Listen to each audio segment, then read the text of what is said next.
es al que le contamos o le preguntamos, o aunque luego todos aportamos, pues es como contarle a esa persona cómo está yendo la semana. Y cuando terminamos la reunión, lo que hacemos es actualizar el Google que nos enseña antes. Pues si hemos hecho 5 puntos, bajamos 5 puntos. Si no hemos hecho nada, hacemos una línea. Vamos actualizando más o menos para ver cómo vamos. O sea, si vamos a miércoles, si tenemos una línea recta aquí, quiere decir que algo va mal y hay que solucionarlo. Ahí es cuando el Scrum Master dice qué problemas tenéis, lo que estáis atascados y a ver si os puedo ayudar en algo porque no vamos a llegar al objetivo. Y la tercera parte de la iteración es la demo, que nosotros lo hacemos el viernes. Y sirve para que el equipo se sienta reconocido por el trabajo que ha hecho, obviamente. A todos nos gusta enseñar lo que hemos hecho y que está bien dicho. Parece que no, pero se fuerza a terminar el trabajo para el viernes, que parece que si no has terminado tu trabajo es como que no has hecho lo suficiente. Y se consigue el feedback para el cliente. Entonces, hay mucha gente que se pregunta cómo hay que preparar esa demo, porque la haces delante del cliente. No te tienes que preocupar por hacerla bonita, porque todavía no está terminada. Lo único que tienes que preocuparte es de que funcione. Hablar en el negocio, no decirle cómo has montado una base de datos con unos tablones de seguidor. Lo que le importa es que los datos estén en tiempo. Y lo importante es pues, que el cliente pruebe el producto y pues, te pueda decir esto no me gusta o esto no está mal. Pues, toda la semana se ve cómo va evolucionando la... Después de la demo hacemos algo muy importante que en muchas metodologías ágiles igual no la tienen tan en cuenta, y es una retrospectiva de la semana. Cogemos unos post-its verdes y otros rojos, nos separamos un rato, nos ponemos a pensar. Primero escribimos las cosas buenas, las cosas que han ido bien, las cosas que nos han gustado, las cosas que hemos aprendido, cualquier cosa buena. Y después cuando terminamos con los rojos nos ponemos cuando terminamos con los verdes nos ponemos con los rojos. Y ponemos pues, las cosas que no nos han gustado, que han ido mal, que nos gustaría cambiar. Y también hay otro tipo de post-its, que bueno, en este caso no hay ninguno, pero se comentan, que son las cosas que nos gustaría mejorar. La iteración, para la siguiente iteración, lo que nos gustaría mejorar. Y esto es como la hacemos. Los pegamos en la pared y los comentamos y surge un diálogo. Nosotros para esta metodología utilizamos dos herramientas. La primera son los post-its, como he dicho, tenemos una pared de la oficina llena de post-its. Y la otra herramienta es este gestor de proyectos, se llama Gira, de Atlassian, que tiene un plugin muy interesante para los proyectos ágiles. Y con esto es como llevamos la planificación de la semana. Esto es parte de nuestro product backlog, que es lo primero que os he contado, que es la definición de las historias iniciales, que las tenemos ahí, pues para cuando entren en la iteración las cogemos y esto es todo lo que tendría que estar hecho para que el proyecto estuviera terminado. Y esto mismo en Gira, en la herramienta se corta un poco, pero bueno, es lo mismo, ¿vale? Todas las tareas que tienen que estar terminadas, pero que no están en la iteración actual. Esto es lo que os he dicho, nuestro tablón Scrum, que la parte roja son las tareas que todavía no están hechas. Esto es una iteración, ¿vale? Una semana, un trabajo de una semana. Pues la parte roja son las tareas que no están empezadas todavía y la parte en medio, que es la amarilla, son las tareas que están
gestión de proyectos, de cómo hacemos el equipo de desarrollo y el cliente para poner de acuerdo de qué tareas hay que hacer y qué pasos tenemos que hacer para desarrollarlo. Pero aparte de todas las reuniones, nosotros somos desarrolladores, nos dedicamos a programar. Y esta parte ya trata sobre el desarrollo en sí. Comai es una aplicación que llevamos por más o menos un año trabajando en ello, porque tenemos ya una base de código considerable y además, como es un proyecto a largo plazo, nos interesa y es muy importante tener una base estable, que sea más o menos fácil de mantener, que no perdamos mucho tiempo para cambiar funcionalidades pequeñas. Por eso he puesto la analogía de esta torre. Si la base es frágil, ya meter más bloquecitos arriba ya es complicado y corre el riesgo de que todo se venga abajo. Así que en nuestro caso es bastante importante tener una metodología de desarrollo correcta y hacer en lo posible buen código. Y para eso nos valemos de esta metodología que se llama el desarrollo basado en test. Pues, ¿en qué consiste esto? Pues es una forma de desarrollar en la que nos estamos basando en casos de uso y a partir de esos casos de uso hacemos única y exclusivamente el código necesario para que lo cumpla eso. Y eso nos aporta ciertas ventajas. Como veremos, los tests nos fuerzan a que el código sea modular. Y también, como tenemos que pensar a priori en todos los posibles casos de uso, nos puede incluso permitir atajar algún bug incluso antes de que suceda. Porque intentamos pensar en los casos más raros posibles. O en caso de que aparezcan, también podemos hacer un caso de uso, un test que reproduzca ese bug, y si logramos que el código pase ese test de que no ocurre, pues ya podemos evitar que en el futuro ese bug va a ocurrir porque el test fallaría. En definitiva, es seguir el principio, tenemos que seguir el principio que pone abajo. Hay que mantenerlo todo simple. El código más pequeño y más minimalista posible es el que menos tiende a fallar. ¿Y cómo se hace? Es un algoritmo de 3 pasos, que se repite de forma iterativa. El primer paso, como os dije, es que primero tenemos que tener claro cuáles son las funcionalidades que queremos que haga cada módulo de software. Y para ello escribimos un programa que lo que va a hacer es asegurarse de que el módulo que vamos a escribir, que no lo hemos hecho todavía, va a cumplir con esa funcionalidad. Una vez que tenemos ese código hecho, vamos a escribir, ahora sí pasamos a desarrollar en sí, y escribimos el código mínimo para que ese test pase. Y una vez que ha pasado, pasamos los tests y vemos qué pasa, entonces ya nos dedicamos al tercer paso, que se llama refactorizar. Y consiste en añadir mejoras en el código, modificarlo. Cuando digo código, me puedo referir tanto al código que va a pasar la aplicación como el código del test. Y nos fijamos sobre todo en eliminar duplicidades, el código repetido lo juntamos o si vemos que una funcionalidad concreta lo pasamos a un módulo externo, o organizamos el código resultante para que sea más legible o si nos podemos permitir, incluso optimizamos. Y ya cuando hacemos ese paso volvemos al primero y seguimos iterando. Y de esta forma vamos desarrollando el código. En muchos textos veréis, como de forma resumida, que sí un código de 3 colores. El rojo significa que hemos escrito el test, pero como no hemos implementado nada o el módulo no hace esa funcionalidad, el test va a fallar y te va a salir la luz roja. Y el segundo paso es que tras escribir la nueva funcionalidad del código, el test va a pasar, entonces se enciende la luz verde. Y ya con la luz verde podemos pasar al estado azul, que es el de refactorizar y de limpiar el código.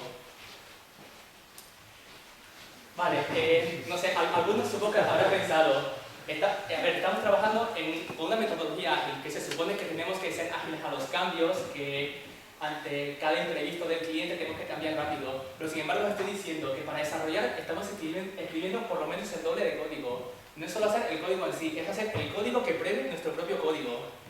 Pues ¿cómo puede ser? Pues sí, es cierto, al principio es una forma de desarrollar muy lenta, pero a largo plazo nos hemos dado cuenta que nos aporta muchísimas ventajas y nos hace incluso ganar velocidad.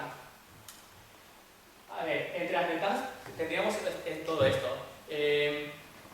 Como dije al principio, si hacemos bien los tests, nos ayuda a prevenir posibles bugs, porque ya lo habíamos atajado antes. También nos ayuda a facilitar la depuración, porque si hacemos algún cambio que hace fallar otra cosa, si pasamos los tests nos daremos cuenta enseguida que ese test ha fallado. Y si modificamos algo para arreglar ese fallo, pero a pasar otra vez los tests fallan otras cosas, pues ya sabemos que hay dependencias y tenemos que arreglarlas. Y hasta que todo esté en verde otra vez, pues ya nos aseguramos que todo funciona más o menos bien. También puede servir como documentación. Por lo dicho, cada test tiene que representar una única funcionalidad que va a tener ese módulo. Entonces, a base de leer el test, podemos hacernos más o menos una idea de qué hace esa clase o ese módulo. Y bueno, y la tranquilidad, sobre todo en las primeras fases del proyecto.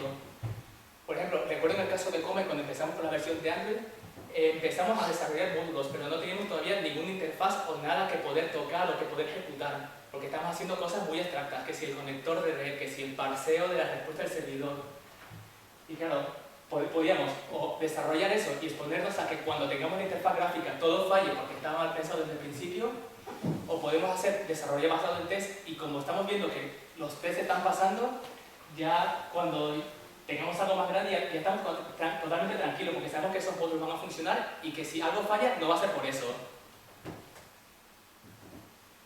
Y bueno, y hay otra ventaja. Al principio os dije que el desarrollo basado en test de cierta forma nos fuerza a seguir una buena estructura del código. Y en nuestro caso, concretamente, estamos trabajando tanto con Java como con Objective-C, ambos lenguajes orientados a objetos. Y en este tipo de lenguajes existe una serie de reglas que son principios SOLID, que son unos principios que si nuestro código lo sigue es una buena indicación de que por lo menos estamos haciendo un código bueno, un código que se puede mantener, que es fácil de extender y que es más o menos flexible para los cambios, que un cambio no implica que se rompan muchas cosas. Y son estos 5 principios que os voy a comentar ahora por encima.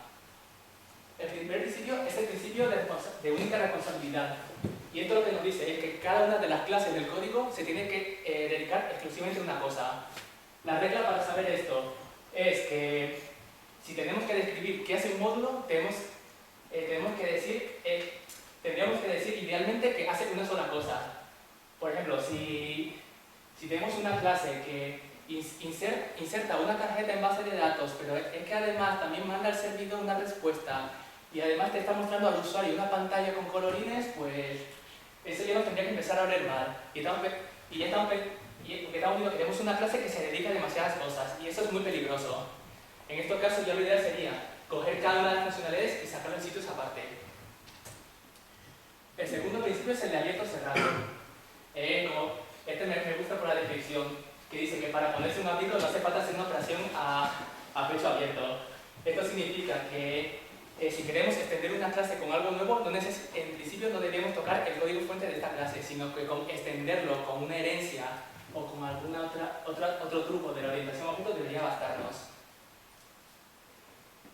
Y si hacemos TDD, esto es útil, porque ya, si tenemos los tests de una clase, podemos extenderlo haciendo los tests de la clase que lo hereda y no tenemos que ni siquiera modificar los tests originales. Y ya estamos partiendo de una base sólida. Y si ya funciona, no tenemos ni por qué tocarlo. El tercer principio es el principio de sustitución de scope. ¿Qué significa este principio? En la orientación a objetos se trabaja mucho con interfaces, que viene a ser una especie de contrato que le viene a decir al cliente o al que vaya a usar esa clase por adelantado qué funcionalidad va a tener.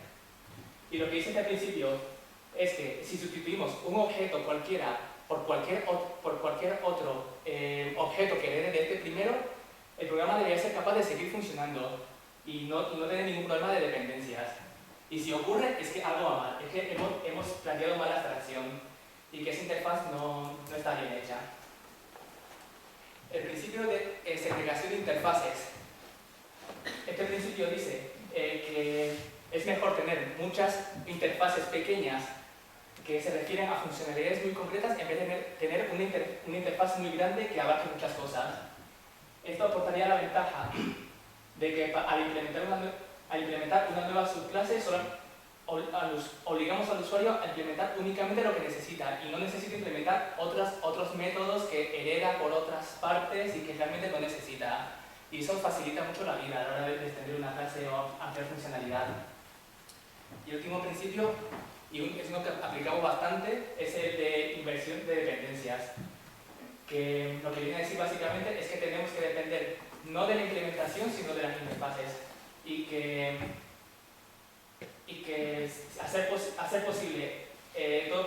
si puede delegar una tarea a otra clase que se dedique exclusivamente a ello, que lo delegue. No tienes que dedicarte a todo. Si tienes especialistas, confía en ellos, que para eso están. Y bueno, ahora os enseñaré un pequeño ejemplo práctico. Si me dedicas a hablar de TDD, podría pasarme horas, porque esto tiene mucha tela, pero bueno, como ejemplo sencillo, yo creo que podemos contar ahora. Y vamos a empezar con una clase de nuestro proyecto, que ahora no creo que no está en uso, pero bueno, es un buen ejemplo para empezar. Y es el renderer de variables de texto. Esto lo implementamos en las primeras fases, porque para mandar variables de datos al servidor, seguíamos un formato de poner una clave y un valor con el signo de igualdad en el medio. Y esto se incrustaba en el mensaje post que se mandaba al servidor. Y como teníamos un objeto test variable que tenía esos campos, pues queríamos un objeto que le pasas el objeto variable de texto y te lo convierte en un string con el formato que va a entender el servidor. Y la especificación de esta clase serían estos 5 puntos. Antes de hacer la implementación, estimamos que primero, lo más importante, que el resultado tiene que tener string igual, porque lo requiere. El segundo, la clave va a estar a la izquierda, porque sí. El tercero, el valor va a estar a la derecha. Y ya para rizar el rizo, lo siguiente es que la clave tiene que estar al principio de la cadena y el resultado tiene que estar al final. Yo creo que ahí, sin ningún lugar a dudas, todo resultado que vaya a sacar esta clase va a ser correcto y el servidor no se va a quejar por ello.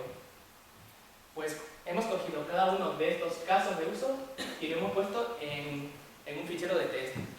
No sé si se verá mucho desde aquí, pero si fijáis, cada uno de estos es un método. Y bueno, y si lo pudieseis ver bien, veis que cada uno de los métodos se corresponde con una de estas especificaciones que he comentado aquí. Este primero dice, de hecho, el nombre del test es prueba que el resultado tiene el signo de igual. Y lo que hacemos es ejecutar el método render de la variable y comprobar que el resultado tiene el string igual. Y lo mismo ocurre con todos estos. Y al principio tenemos este método setup, que es una inicialización. Este método es una inicialización que se ejecuta al principio de cada uno de los tests. Y lo que nos asegura es que cada vez que ejecutamos un test es totalmente independiente de los anteriores, porque estamos creando un objeto, lo usamos, lo destruimos y para el siguiente test lo volvemos a crear. Así nos evitamos problemas de inconsistencias, es que para ejecutar este test necesito que antes se ejecute este porque lo deje en un estado que necesito. Eso generalmente es una mala práctica y se debería evitar. Y bueno, en principio hacemos estos tests, fallan y el siguiente paso es implementarlo. Que la implementación es algo así de chorra, pero esta única línea de código es suficiente para que se cumplan los cinco puntos del test y ya sabemos que funciona. Según tú, ¿cuántas líneas de código deberías escribir para hacer un hola mundo? Uno sencillito de... Porque claro, si vas a crear... No sé... En hola mundo igual no tiene mucho sentido. Claro, sí, por eso. Pero vamos, si vas a hacer los tests, una clase para los tests, interfaz para la clase de los tests. No, a ver... los tests... Unos programas enormes, descomunales, solamente para gestionar la administración de crear el programa. Lo bueno es que no tenemos que inventar la rueda con los tests. Ya existen herramientas que se dedican a generar todo el motor de los tests, que haga el proceso de inicialización, de ejecutar test, de comprobar el resultado. Todo eso está ya automatizado. Solo tenemos que hacer lo que han visto, este código y este código, que es el código que se usa en la aplicación. Y ya te digo, eso es un ejemplo muy chorra, pero luego en cosas más complejas viene bastante bien, porque podemos pensar en casos más extraños. ¿Y qué pasa si en la entrada pues, metemos un valor 0 que no nos esperamos? Pues se debería comportar así y hacemos el test que cumple ese caso. Y si ponemos un valor que no es un número, sino que es un objeto que está mal casteado, pues se puede poner si se quiere. Bueno, ya hablando de esto de las herramientas que existen, os podemos comentar brevemente las herramientas que nosotros conocemos que existen tanto para Android como para iPhone. Pero también os digo que para cualquier lenguaje de programación que utilicéis seguramente existe un framework para hacer test. Incluso he llegado a leer que hay hay frameworks para hacer test para sistemas de C que ni siquiera han orientado objetos embebidos, que es como un caso muy concreto. Bueno, para el caso de Android, en los test unitarios usamos lo que dice el formato estándar de Java, que es JUnit, concretamente la versión 4. Pero hay un problema con Android, y es que primero Android corre sobre una máquina virtual, que es distinta a la de Java. Y además usa clases que no están en el framework de Java precisamente. Así que si intentamos ejecutar una clase que necesita clases de Android en la máquina virtual de Java, evidentemente nos va a fallar porque no existen. Y para eso existe una librería que es RoboElectric que nos ayuda en eso. Hace una reimplementación de esas clases de forma que podemos hacer test con clases de Android en la máquina virtual de Java, que es mucho más rápido que correr sobre el emulador, que es lento de narices. Otro framework que es bastante útil, que no he contado, que es el Mockito, que es para hacer mocks. Cuando estamos trabajando con clases mucho más complejas y que ya dependen de otros objetos que se pasan como parámetros, los mocks son bastante interesantes, porque nos evitan el trabajo de tener que crear de que para cada test tengamos que crear también las clases de las que depende la clase en la que estamos probando. Y lo que hacemos es crear un objeto ficticio que se llama mocks, que realmente no hacen nada más que lo que le digamos. Si llaman un método, va a devolver vacío o va a devolver error si nosotros se lo decimos.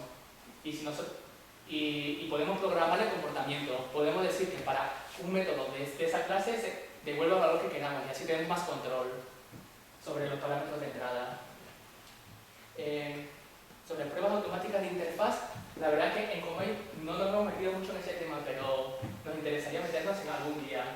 Y para eso conozco el Robotium, que tenía bastante buena pinta.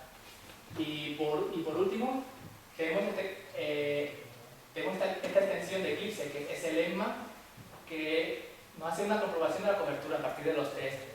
Esto coge todos los test que tenemos y nos hace un gráfico mostrándonos el porcentaje de todo el código de nuestra aplicación que está cubierto por test y el porcentaje que no está cubierto. Y además, si nos metemos un fichero, nos muestra en rojo las líneas que no están cubiertas y en verde las líneas que sí lo están. Y para estas cosas es bastante útil, para hacer una orientación de cómo está cubierto por test en nuestro código. En cambio, para iPhone, pues realmente no necesitamos tantas cosas. Para test unitarios, Xcode por defecto usa el Zen-Testing Kit, pero nosotros hemos decidido usar GHUnit. Y para todo lo que hemos usado nos ha servido de sobra. Para mocks usamos la clase UseMock y para interfaz existen aplicaciones como MonkeyTalk que sirven para grabar comportamientos en la interfaz de usuario y luego hacer test que se aseguren que se le puede reproducir. Y además MonkeyTalk soporta tanto iPhone, iOS como Android, como HTML u otros lenguajes. Y también para hacer este tipo de pruebas se podría usar Instruments, que está incluido entre las herramientas de desarrollo de Xcode. Claro que Instruments es una herramienta mucho más grande, no solo te permite hacer pruebas de interfaz, sino que también puedes ver fugas de memoria, puedes hacer profiling y puedes ir mucho más fino para comprobar el rendimiento de tu aplicación. Y bueno, y ya por último, también os quería contar de que TDD, aunque lo pinto como algo muy bonito, tampoco es la regla, porque eso no nos asegura al 100% de que nuestro código sea bueno. Y incluso abusando de TDD o dejando de usarlo, pues aún corremos el riesgo de seguir malas prácticas en el desarrollo. Por ejemplo, un ejemplo muy claro de abuso de TDD sería abusar de los mocks.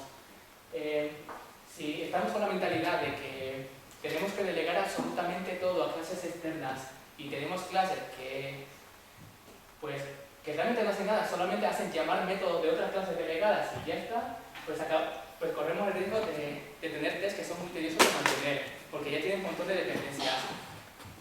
También porque si el código no hace nada más que delegar a otros, realmente estamos probando los mocks. Estamos probando que en un test que se está obteniendo un resultado que definimos previamente en el mock, que no sirve realmente para nada. Y la tendencia es también de hacer clases que tienen muchísimos parámetros, que es bastante tedioso. Tenemos, por ejemplo, este método que tenemos implementado nosotros para crear un conector de red al servidor, que a ver, tiene 7 parámetros. Ya de haber sido solo verlo. Imaginaros lo que es crear un objeto de esos. Tenemos todo este bloque de arriba que es crear los objetos que necesita esta clase. Luego los tenemos que destruir y luego se usa. Y eso con todos y cada uno de los conectores a red que tiene la aplicación. Pues claro, es algo que hay que cambiar cuanto antes, porque si no el desarrollo se ralentiza bastante. Luego, otro fallo que es bastante común es tener la tendencia a hacer implementaciones completas. Y esto ocurre muy a menudo cuando, por las prisas, porque se nos echa el tiempo encima, porque haremos el viernes, estamos a jueves y no hemos terminado, pues nos liamos a escribir código sin hacer los tests antes. Y una vez que ha terminado todo, decimos, venga, ahora vamos a hacer los tests y que todo funcione bien. Y lo que pasa con eso es que ya presuponemos cosas que no deberíamos presuponer porque ya hemos hecho la implementación y estamos trabajando al revés. Y el ejemplo claro sería lo que he puesto aquí. Tenemos una clase que parte de un objeto que es en principio una colección de datos, pero como lo hemos implementado con un ArrayList, ya presuponemos que el objeto de entrada va a ser un ArrayList y se va a comportar como un ArrayList. Pero como el parámetro de entrada es una colección, puede ser un hash, un reset o cualquier otra estructura de datos. Y podría no funcionar porque estamos cogiendo el comportamiento de la primera clase, pero no todos tienen que comportar exactamente igual, aunque tengan una interfaz. Eso viene a ser, pero al principio, sustitución del scope, es lo que dije antes. Y otras malas prácticas, aunque esto ya... Bueno, esta mala práctica puede ocurrir ya por la manía de que como generalmente una buena cobertura de test es algo bueno, pues vamos a intentar que nuestro código cubra el test a toda costa. Y podemos introducir dependencia entre los tests. ¿Qué es lo que os dije antes? Si la ejecución de un test depende de que se tienen que haber ejecutado otros antes, mal. Eso se tiene que evitar. O otra mala práctica es que para conseguir esa cobertura tengamos que romper las reglas, tengamos que acceder a métodos privados o acceder a cosas que en principio no deberíamos para poder probar cosas. Eso también se tiene que evitar, porque ya estamos siendo test dependientes de implementación. O también es que confiarnos y limitarnos a probar los resultados penales, seguir el camino fácil, hacer los test de todos los casos buenos y no pararnos a pensar de si ponemos una entrada extraña, que no nos esperemos. Y claro, tenemos una clase que pasa los tests, pero que aún así no tolera bien las entradas anómalas y aún puede fallar bastante. O no refactorizar los test unitarios. Si no refactorizamos estas clases, podemos conseguirnos con casos de inicializaciones repetidas o cosas que pueden ser complicados en los tests y que a la larga nos dé pereza hacer más tests y dejemos esta práctica. Y eso no debería ser. Y ya, ahora pasamos al control de versiones. Una pregunta sobre el tema de los test unitarios. En vuestro equipo, ¿cada desarrollador tiene la responsabilidad de ejecutarlos y monitorizar que todo va bien? ¿O tenéis un sistema de integración continuo o algo que lo automatice? Lo hacemos, ahora mismo cada uno ejecutamos los tests, pero lo ideal debería ser tener un sistema así tipo Jenkins. Pues a mí me preguntas, yo voy a hablar del control de versiones. Lo primero es saber en un sentido amplio de la palabra qué es un control de versiones y básicamente podemos decir que es la gestión de los cambios de cualquier producto, desde una excavadora hasta un programa de iPhone o de Android. Nosotros en concreto, como nos dedicamos al software, lo que usamos son los SCM o Sistema de Control de Código Fuente, que básicamente lo que se encargan es de guardar y compartir el estado del proyecto y de todo el código fuente en un momento dado y luego poder revisar, poder ir hacia adelante en esos estados. Hay varias herramientas que se encargan de esto. Las dos más conocidas son Subversion y Mercurial, también Git, que os voy a hablar en la siguiente transparencia. Y bueno, CVS es el antecesor de Subversion, que era código libre, es bastante antiguo ya y no se usa tanto. Y su estructura es de cliente-servidor, es decir, todo lo que nosotros hacemos, modificamos unos cuantos archivos y los queremos añadir a nuestro servidor, pues se tiene que mandar en el momento. Y eso es bastante lento. se trabaja todo en red. Subversion es algo mejor que FVS, pero sigue teniendo algunas pegas, como pueden ser el manejo de las ramas, de los parches, es bastante tedioso.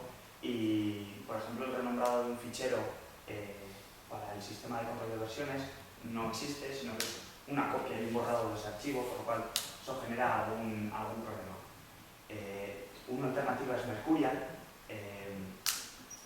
Mercurial es un sistema distribuido que básicamente lo que hace es no tener un servidor central donde tenga que estar todo nuestro código, sino que de una máquina a otra, desde un desarrollador a otro, puede pasar el código y es mucho más ágil porque cada uno trabaja en local.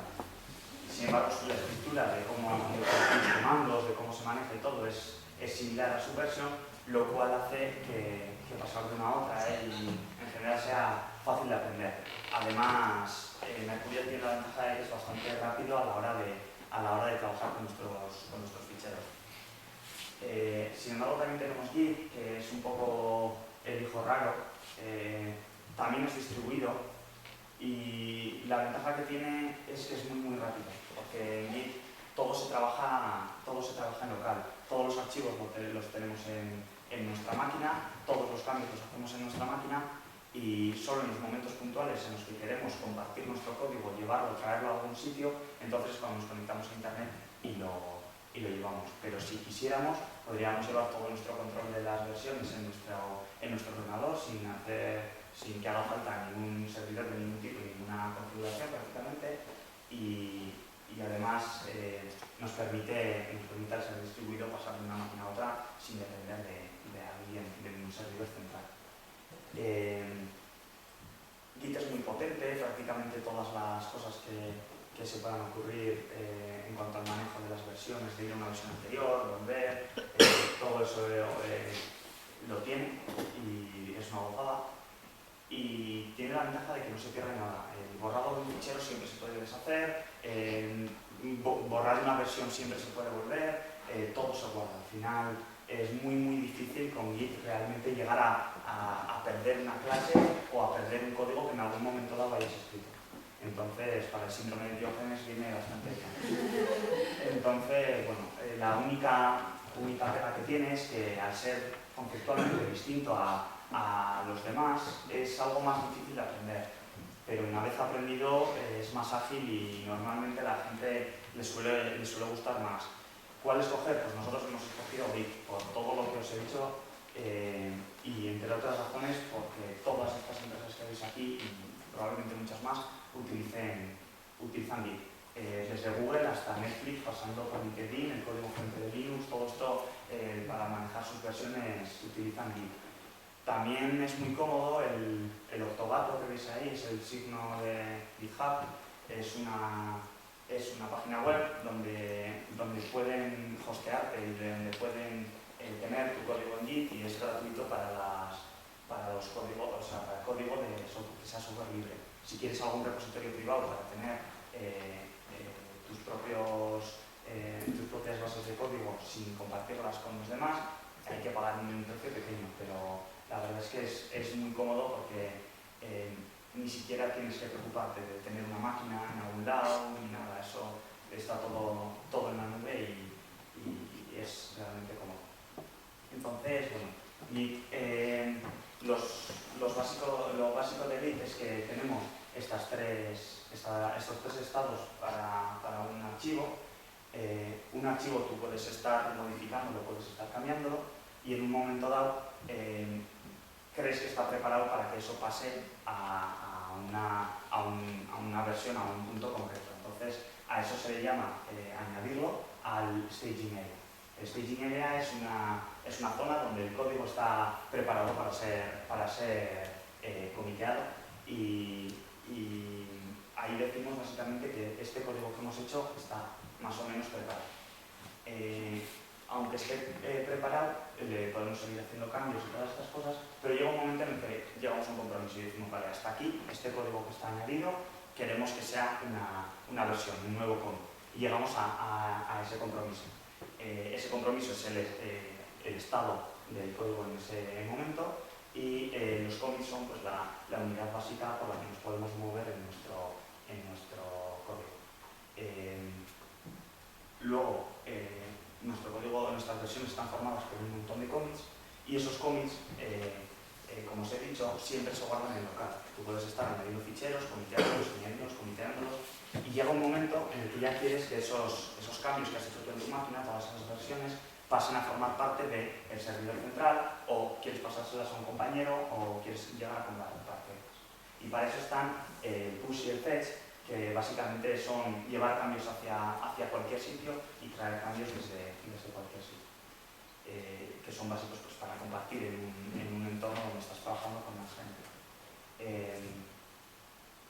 El Git, una de las cosas más potentes que tiene es el manejo de las ramas. Una rama no es más que una bifurcación del código en el que tú dices que en un momento dado quieres sacar una versión, quieres probar una funcionalidad nueva, quieres hacer un cambio, pero no quieres que eso afecte a la línea de desarrollo o cosas de ese estilo. Entonces, las operaciones básicas son tres, son crear una rama, cambiar de una rama a otra, que es checkout, y mezclar ramas, porque hay veces que las ramas se separan y nunca más vuelven a juntarse, porque esa rama no se quiere para nada, o al final eso ha llegado a un punto muerto, pero hay veces que ese desarrollo que has hecho en una rama aparte, quieres que pase a formar parte de lo que ya es tu código, y para eso se utiliza compartir código y trabajar en equipo da dolor de cabeza, es complicado estar trabajando en una versión, otro en otra versión y compartir todo eso sin que haya conflictos.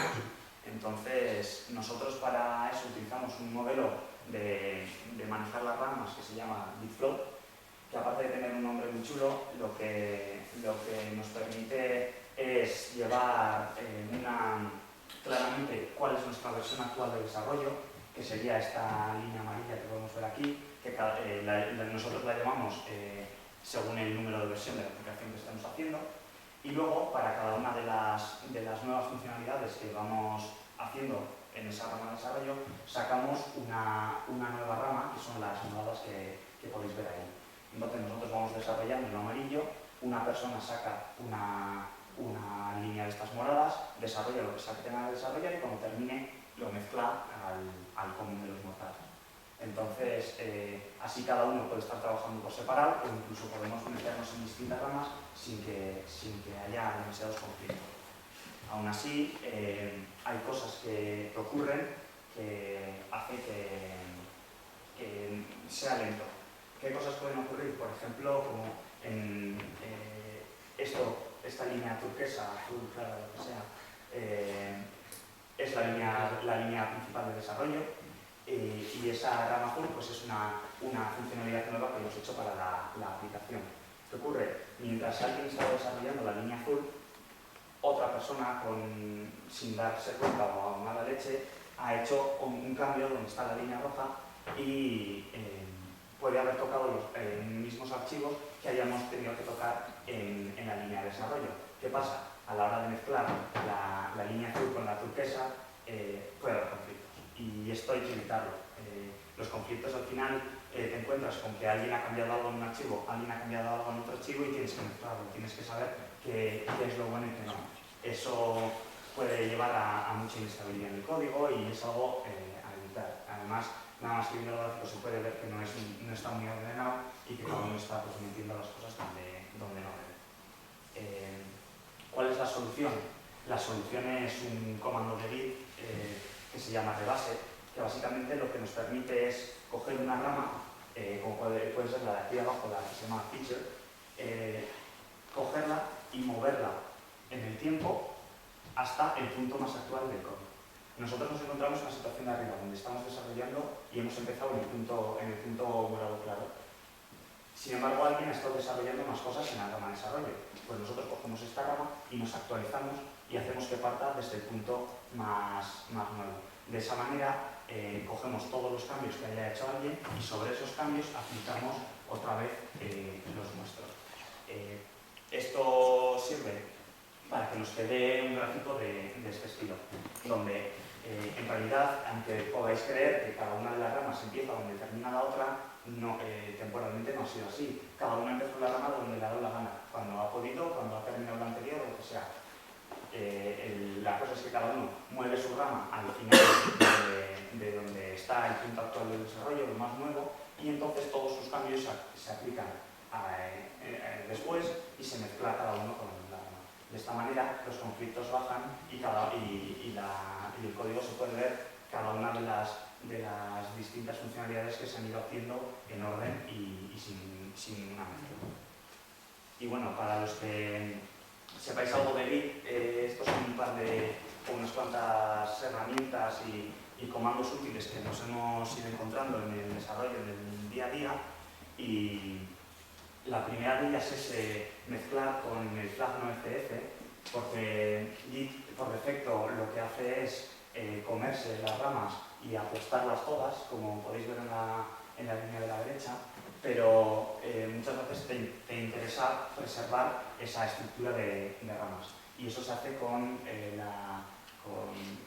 comando NoFF, y así permite que el código se pueda ver así. Si no hubiéramos puesto NoFF, todos los puntos hubieran sido rosas y no podríamos haber visto qué ha hecho cada uno.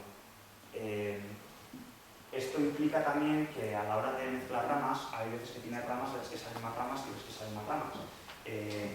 Para conservar todo ese árbol de cómics se utiliza la opción "-p", porque si no, a la hora de hacer este rebase, si esto tuviera más ramas, también las vuelve a juntar todas en rama.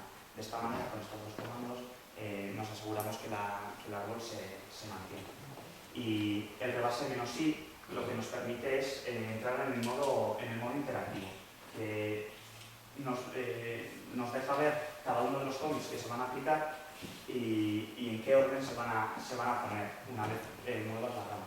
Y la verdad es que es bastante cómodo porque se pueden cambiar los mensajes, tienes bastante control sobre lo que va a pasar. Si no, es un poco caos y al principio ayuda a entender qué es lo que va a pasar con tu código. Y bueno, otra herramienta útil es GitX, es una interfaz visual. Nosotros lo utilizamos para Mac, pero está para la mayoría de las plataformas, y es una manera visual de ver cada uno de los cómics, todos los cambios que se han hecho, quién lo ha hecho, cuándo, y ver de una manera más visual las ramas. También es indispensable la herramienta Merge Tool para resolver los conflictos. Básicamente nos pone qué es lo que ha cambiado la otra persona, qué es lo que has cambiado tú y cómo quieres mezclarlos y cogerlo de la otra persona, cogerlo tuyo, y te permite resolver los conflictos de una manera algo más ágil, porque siempre hay conflictos y estás trabajando con más gente, y la verdad es que es indispensable. En cuanto a Git es muy útil. Sí, una pregunta. Sí. El Merge Tool funciona también, o sea, hacéis cosas con documentos binarios, por ejemplo, música y esto, que ha habido dos personas que los han editado. ¿Los conflictos cómo los resolvéis? Esos conflictos, por ejemplo, en imágenes, que es lo más habitual, no se puede. Simplemente un Merge Tool o te va a decir que no entiende el formato, o directamente te va a poner las diferencias en bits que hay y no lo vas a saber interpretar. Ahí no hay otra que mirar los archivos por separado.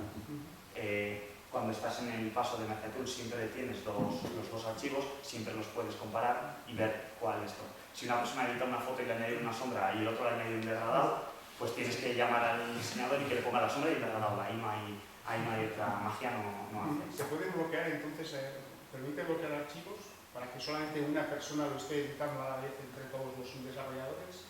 En principio no. En principio no. En principio no. Eso básicamente, si alguien la quiere liar o si alguien es torpe, lo va a hacer. Y para eso se trata de tener una metodología ágil, como la que ha explicado mi compañera, para que día a día nos vayamos reuniendo, sepamos qué está cambiando cada uno y el feedback entre nosotros sea constante. En desarrollos más largos, donde cada uno va a su bola y la comunicación es escasa, esto se hace más complicado aún. Me refiero, porque es que no solamente son archivos de imagen, vídeo y demás, o sea, también puede ser la documentación misma que le está escribiendo en PDF, le está escribiendo En Word, por ejemplo, eso ya no, claro, son archivos que no, Sí, estas herramientas están muy pensadas para código fuente. para texto plano. Sí, para básicamente texto plano, para lo que son las clases del programa. Para todo lo demás hay otras maneras de hacerlo. Sí, para la documentación se suelen utilizar otros sistemas que van por revisiones o wikis, que todos los cambios se pueden ver. Se suelen usar otros formatos, pero por poder se puede. Un Word no es más que un XML y podrías ver lo que está cambiado, pero útil, pues no. Entonces, el comando diff, pues básicamente es parecido. Nos sirve para ver los cambios que hay entre lo que está modificado y el último commit, o entre dos estados, dos commits diferentes del estado. Evidentemente es todo lo mismo. Si son dos imágenes, un div no te va a decir absolutamente nada. Entre dos líneas entre dos clases de código te va a decir que alguien ha añadido esto, que alguien ha quitado lo otro y tal. Y luego un comando bastante útil que suele salvar es, normalmente tú igual haces un commit, te das cuenta que has olvidado algún archivo, que quieres hacer un cambio de última hora o cambiar el nombre del mensaje que va a aparecer, y para eso se utiliza el commit -amén. Y luego también tenemos cherpick. Es una pequeña utilidad que no se conoce mucho de Git, que lo que permite es coger un commit cualquiera desde cualquier sitio y aplicarlo en otro sitio cualquiera, si se puede.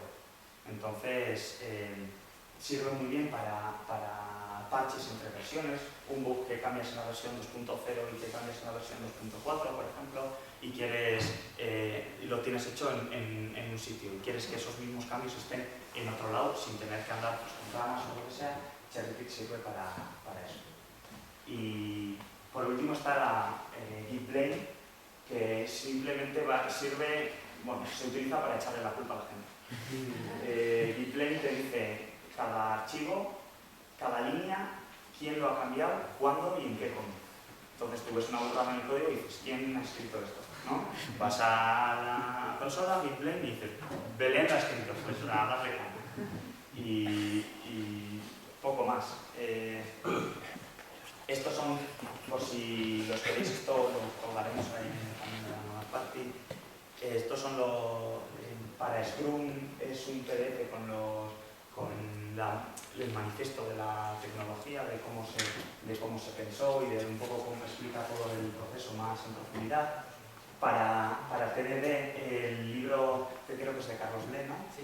El libro de Carlos Ble, que está en castellano y que lo explica muy en detalle, con ejemplos, incluso con un ejercicio que puedes ir siguiendo en Python, la famosa calculadora del TDD. Y por si alguien quiere empezar, los tres hemos empezado con este libro, escoger este libro y ponerte a programar, y ahí ves un poco el sentido del TDD. Y para el control de versiones, para aprender Git, también los tres hemos empezado con Git Immersion, que es una serie de prácticas que vas realizando, son muy cortitas, son muy amenas, la web está muy chula y te cubre todo lo básico que puedes necesitar para empezar a usar Git. Y luego, si alguien tiene más interés en el modelo de branching del Flow, es bastante complejo y tiene muchos aspectos, pues este es otro relacionado que podéis visitar. Y esto es todo. Si tenéis alguna pregunta más, ¿sí? ¿Tenéis de alguna forma enlazado lo que es las tareas en Jira con los commits de Git? Sí. Hay unos plugins de Atlassian que si el nombre del commit empieza con el identificador de la tarea en Jira, ¿Identificador numérico? No, suele ser un prefijo con un número. Por ejemplo, todas nuestras tareas son del proyecto PUMAI. Estos son la PUMAI 1, PUMAI 2, PUMAI 3, PUMAI 4 y todos nuestros convexos. Ahora vamos con la PUMAI 1310, 1301. Cada uno de los commits empieza el mensaje por PUMAI 1301, pues aquí he arreglado tal cosa. Luego es capaz de juntar una cosa con otra. Nosotros no lo tenemos unido, pero existe y lo tenemos todo preparado para que si en algún momento lo quisiéramos poner, lo hacemos. Pero para ver las tareas en cada sprint, no utilices información de commit ni nada,